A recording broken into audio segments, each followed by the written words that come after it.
Hello everyone and welcome to this edition of Inside the Naval Postgraduate School. From Monterey, California, I'm your host Alan Richmond right here on the Pentagon Channel. Thanks for joining us. Well, in this episode, we'll visit with Professor Tim Chung here at NPS and look at research and development efforts in unmanned aerial vehicles and how they support the warfighter.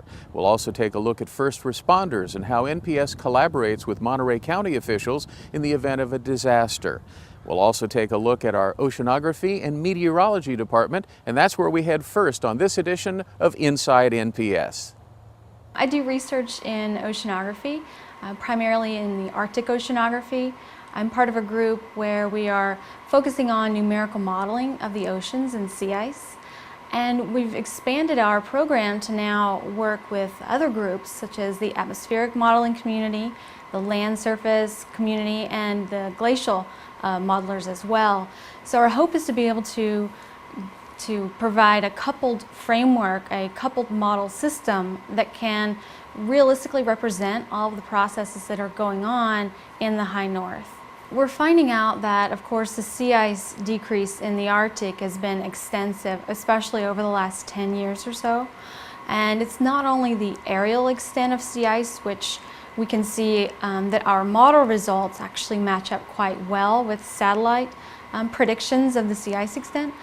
But the third dimension, the sea ice thickness, is decreasing at an incredible rate. It's about maybe half the thickness it used to be in the early 70s. And so we're noticing that as the ice shrinks in 2D, it's also really shrinking in the third dimension of ice thickness. Our work is primarily, just on computers.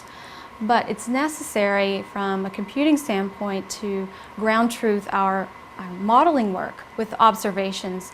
So there are a number of researchers who will make measurements of the ice concentration or ice thickness and take these point measurements. And then I will bring their work into our modeling for a comparison between are we getting similar results to what people are actually seeing. So a model is able to cover a large region, but it's still a model, and so there are still associated errors. But observations may only have a few points here and there, but they are usually less error prone than models. Although models are getting better as time goes on. It's not just a small thing. This is a global thing. The Arctic area, as well as the Southern Hemisphere, acts as a global refrigerator, if you will. It's constantly cooling our planet by reflecting sunlight back into the atmosphere. But as these areas of open water increase, the albedo is changed such that the heat is taken up into the ocean instead of being reflected back in space. And so that's what we're seeing basically in the Arctic. We also had the opportunity to speak with one of the program managers in the oceanography department. Well, I was here from 2004 to 2006, studied meteorology and oceanography. It was a great experience, had access to a wide range of expertise, very, very small class sizes, and then going back out in the fleet and being able to apply some of that knowledge, just a great experience overall. In that capacity, it's good to have an interface, kind of a middleman for interacting with the students, so they're, the basic administrative purposes, but also to kind of give some of the lessons learned that, maybe some of the lessons you learned the hard way to the students so that maybe they can learn them a little easier. I guess just it kind of translating some of the things that happen out in the fleet in a classroom setting and letting the students understand the larger purpose for going through all these studies. I think the big application here and the unique approach that NPS takes to meteorology and oceanography that might be a little different than most other schools is how to apply that science into decision making for the Navy, how to maneuver forces, how to lay down sensors in a certain pattern based on what the environment kind of deals you on that given day. So it's a unique tie between the science and then how you apply that to some decision. I think the largest general thing is just to be able to think very deeply about and critically about very complex sets of information and possibilities. The technology has improved, the speed at which you can get that information turned back or feedback to yourself is phenomenal. the granularity of which the visualization is improved immensely. I think there's always been an emphasis on how to apply the scientific knowledge out in the fleet and in a programmatic sense as well. I think the more you focus on that and the more you look under that rock, new things will come to light. So I think applying some of these sciences in a decision-making setting is one big application that you just keep learning more and more about. Climate side as well, there's a lot of data there to be garnered through, and some really unique conclusions will be drawn right from research done right here at NPS for a national level impact. NPS has some unique applications both at the naval and the national level that and some accesses that you're just not going to be able to see in other settings. It's a great place to be. The faculty is world-class, top-notch. Their theoretical information is translated into real-life problems and real-life ways to apply those to decisions in the Navy. So it's been a great experience, and I'm glad I'm back. Also, as part of our visit, we had the opportunity to meet with the Dean of Research, Jeff Pedwan. In my own area of research, I'm on the wet side, we call it. I've been in the oceanography department, and I work in coastal ocean circulation studies. So we're specifically mainly using some new technology, new 17 years ago when we started, and now it's spread around the country and the world, actually. But we work with some instruments that measure the surface currents from the shoreline. They're radios that look at radio wave reflections from the sea surface. Well, we're now a very diverse enterprise that I'm just starting to learn about, because I've been a couple weeks in the job. And diverse in the sense that we span degree programs and research programs that are doing high energy physics work in laboratories, to doing working on peacekeeping mission deployment strategies, for the State Department, and actually teaching those kinds of best practices in remote settings around the world. So that all falls under the research enterprise on campus here, and so it is quite diverse in that sense. But what's key about all of the research is that it feeds back into those programs or moves along hand in glove with the instructional programs, and I certainly feel that they do, and I feel that that's a central mission of the school itself, is to create the best union of those sort of instructional and cutting edge research programs that we can, and so I think that makes research a part of the program. So one of my goals is to just make that as clear as possible to everyone, that the research programs are conducted by a lot of people sometimes who aren't in the classroom every day, but those same people are usually interacting with the graduate students and the Navy officers very regularly. And without those programs, it would be a much different, much less robust and diverse setting that this all takes place in. It's become a cliche that we have very mature students, but it's true. They're seasoned. They've been on a couple of tours. They tend to really have a drive to extract from their instructional programs some of those skills that are going to help them when they leave here in the Navy or the other services. So it's not a typical student portfolio or distribution, but it's a great one for this synergy that we have built up here. The students are very motivated. They do great work. I think without that maturity level, they would not put up with what we put them through. And in most cases, they have a high course load, and they also are expected to work on thesis projects with these researchers and professors. They suck it up and do it, and it works, but it's not it's not easy, but it's a really rewarding outcome in the end, I hope. I certainly believe that. Well, thanks to everyone in oceanography and meteorology here at the Naval Postgraduate School who do a great job in supporting the warfighter. Well, coming up after the break, stay with us because we're off to BattleBots and UAVs with Professor Tim Chung. Stay with us.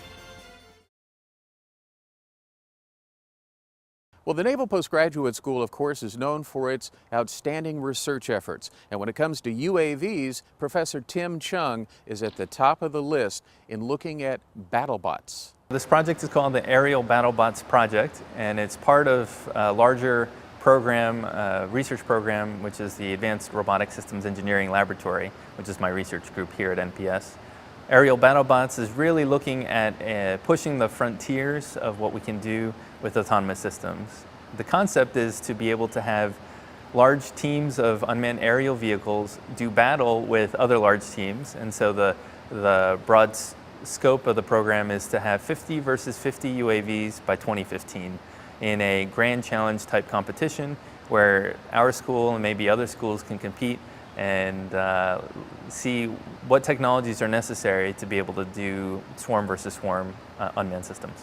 There are many scenarios where the fact that we have many more unmanned systems becoming online and the fact that they're becoming easier and cheaper to manufacture means that there will be many more out there. And it's not just going to be the United States that has superiority in unmanned system technologies, and increasingly we're seeing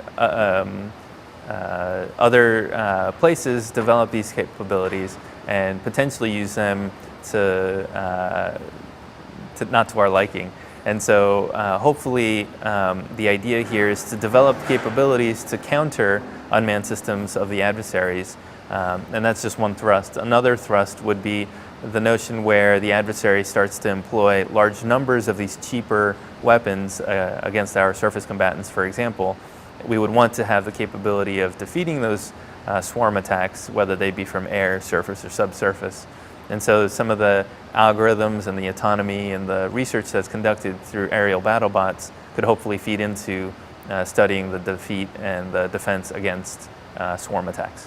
I think unmanned systems are going to play an increasingly larger role in our warfare setups, whether they span the air or even in space, all the way down to subsurface and the ground and surface. So increasingly, both from removing people from harm's way, all the way to having them access places when and where humans cannot. And so we'll find that the unmanned systems are going to be increasingly present. But along with that comes additional challenges, including things like being able to collect and process large amounts of data, being able to control large numbers of these unmanned systems, and being able to understand the cost and trade-offs of having all of these assets out there.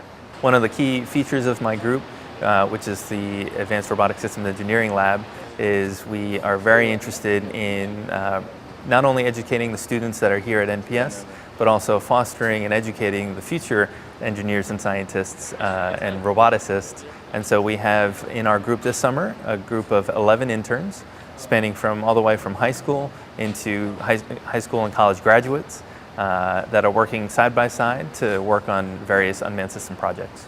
I think increasingly the way robotics is growing, it's growing at a very rapid pace, and increasingly our young students are being more and more adept at working with these technological systems.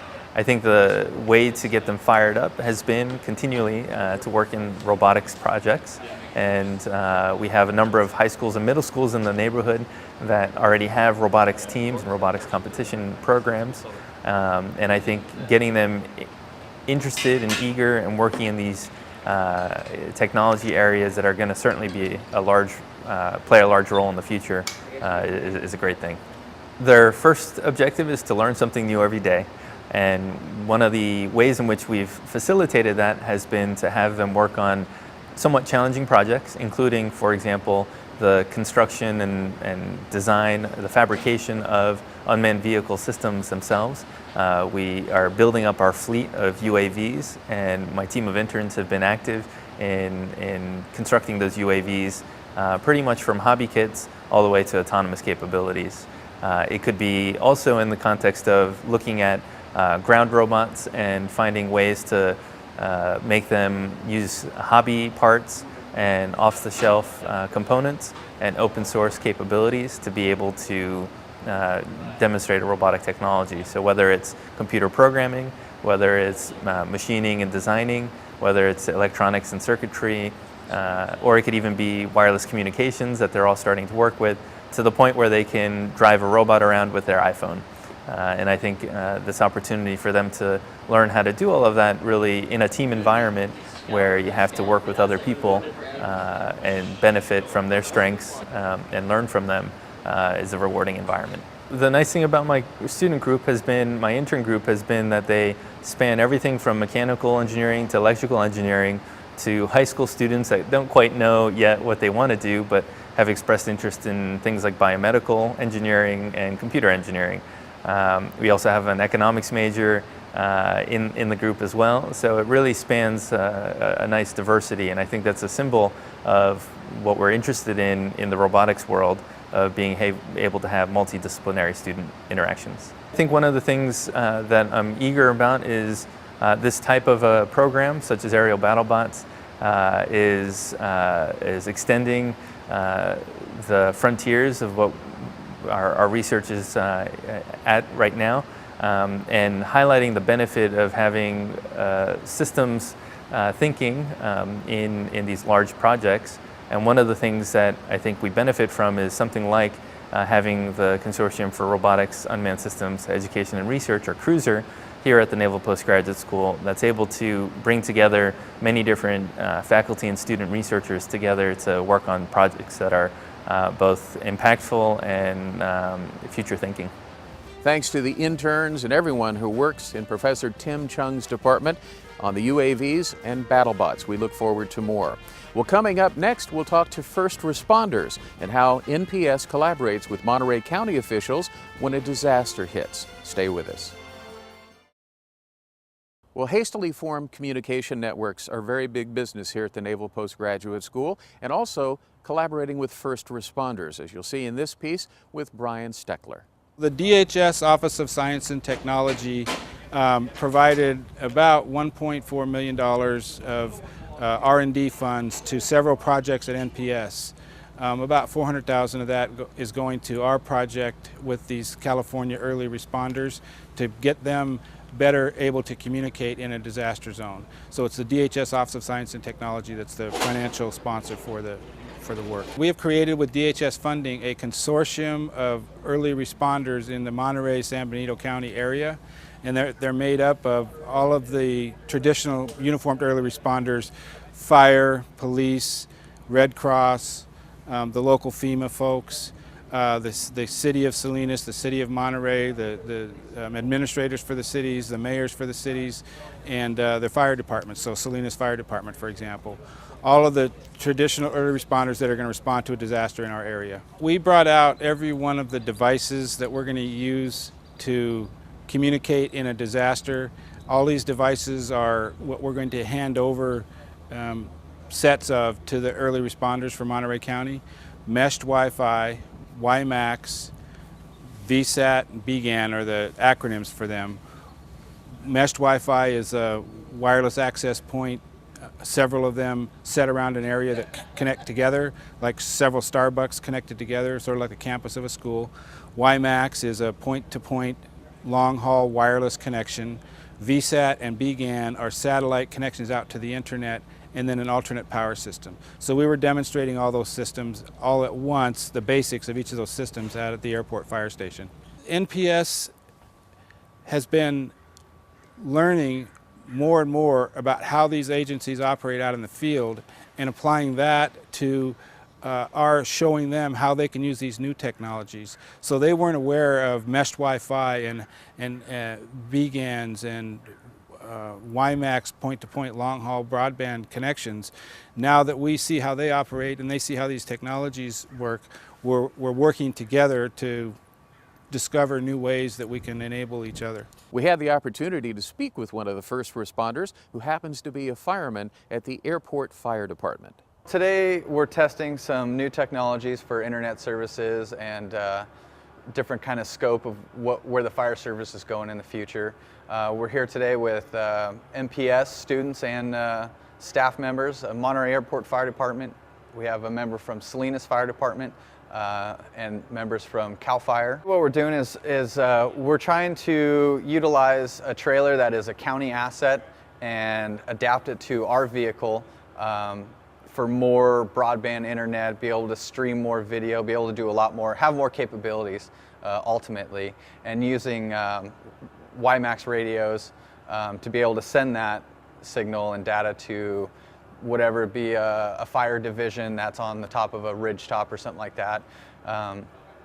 So really, it's basically taking the services that we've had in the past and trying to amplify it by bringing a joint powers together, I guess you could say, and utilizing technologies, one that the county owned and that NPS has brought together. So communications is the #1 goal. If you don't have communications, you don't have an incident. It's just chaos. So, you know, one thing we learned in the fire service that has been going on forever is the #1 breakdown on the fire ground is communication. How do we fix the communication? We're doing it. We're doing it by working with NPS, Salinas, the military, because it's key. Like I said, if you don't have communications, what do you got? You got nothing. So starting at the ground, you know, maybe we don't realize or get to sit back and think about enough how important communications is until you're in a situation where whatever it is, you're in a smoky, hot building and you can't call for help. Now you just realized how important communications is. So we want to be at the point where we know how important it is. Let's make it stable before we have to get to that point. Perfect. It's really important for us, especially say on larger campaign fires or what you would see on television or CNN, the wildland fires that are burning hundreds of thousands of acres. The stuff that we do inside of a camp, especially in today's fire service, is very, very data and IP heavy. So what we've been finding when we get out there is, you know, we just don't have enough internet. We just don't have enough cell. We find ourselves in valleys and stuff like that where we just don't have the capabilities to get audio, to get video, or just data to our chiefs in the field and stuff like that. And they're dealing with life and death situations. So that's really where the importance come in. You know, a disaster strikes, we don't have radio capabilities, we don't have cell phone, we lose everything, power. This unit, 6390, is designed to be self-sufficient for 72 hours, including meals. So really, on the disaster side, that's where we stand, and we bring in the radios, we bring in the satellite capabilities. Take that to a large scale, now we're needing help. Now we need the military, we need other fire departments to really integrate everything together, take all of our assets that we own, and make it work as one. So that's kind of the importance. To have NPS right here in our backyard, literally on the other side of the airport, it's just great because we talk to people in other departments and stuff like that. They don't have this opportunity. They don't get to do R&D and research with all this great stuff that they just don't have around. So for us to have that in our backyard is incredible. And it's really fun for us. It's something in the fire service, it's new to us. We always love a challenge. And this is our new challenge right now. Well, we certainly would like to salute all the first responders around the world who do such an outstanding job to help us during times of tragedy and disasters. Congratulations and thank you for your dedication. Well, time now for the NPS Spotlight as we shine it on Master Sergeant Jim Monroe, a recent Naval Postgraduate School Defense Analysis graduate who became the first ever non-commissioned officer to receive the Association of the U.S. Army General Joseph W. Stilwell Chapter Award for Outstanding Army Student.